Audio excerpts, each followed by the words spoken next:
Hey everyone, welcome back to Chicory's Travels. In this final video of the electric upgrade and solar installation, I wanted to cover the ease of doing this DIY, the performance so far, and the cost of the system.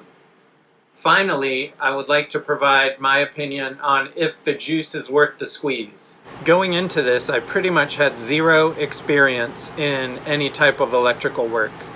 But luckily there are some very helpful RVers that are knowledgeable in this and are willing to give advice or lend a hand when needed. Particularly Dan from Always on Liberty, Gary from Pauhana Travels, and Justin from Opting Out of Normal really gave me the confidence and the assistance in tackling a project like this. Additionally, the folks at Battleborn were also very helpful. I purchased all the components through them, and unlike some companies who pretty much wash their hands of you once they make the sale, Battleborn was available for technical assistance and answered questions very quickly.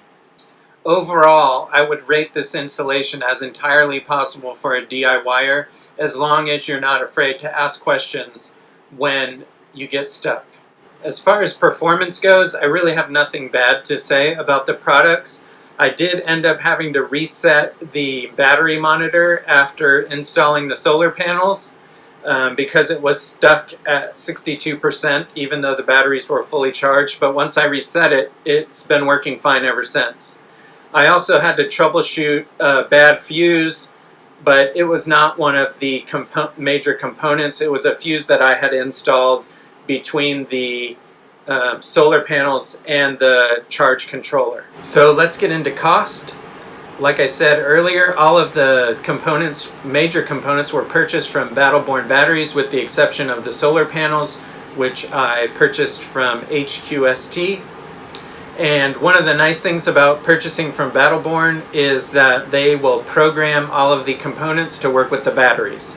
So I didn't have them do it because I wanted to do it completely DIY, but if you have them do the programming, then it becomes a plug-and-play system.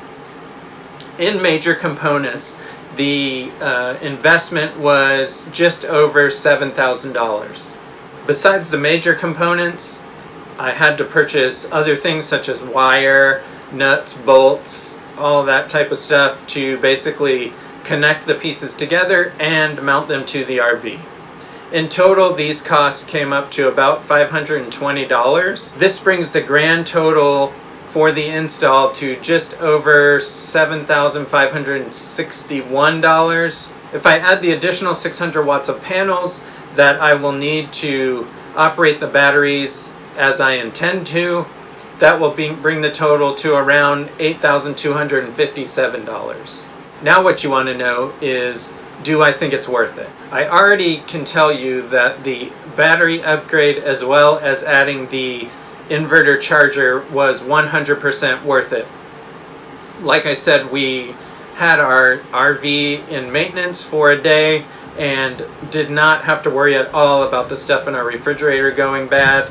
I had complete confidence in the batteries and the inverter, and this was something that would not have been possible with the factory installed batteries and inverter. So I definitely recommend upgrading them simply for the peace of mind. I think the solar will also end up being worth it because of travel days and stopping in places where we might not have hookups. We won't have to worry about the loss of power or having to run our generator and spending a lot on fuel. And also, if we choose to boondock for a few days, we have that capability now. Also, it's a benefit because it's an environmentally friendly source of power. So if you are considering going through an upgrade like this and cannot afford to do it all at once, I recommend starting with the Battleborn batteries and an inverter charger. These will provide a much more reliable 12-volt power source. Then when you have enough money to upgrade to solar, make the solar upgrade.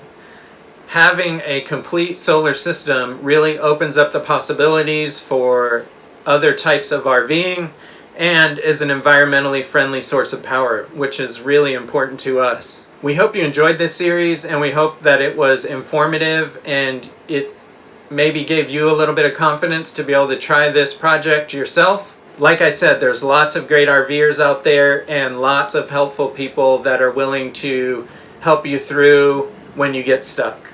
So give it a shot, have fun with it, and until we see you on the road, safe travels.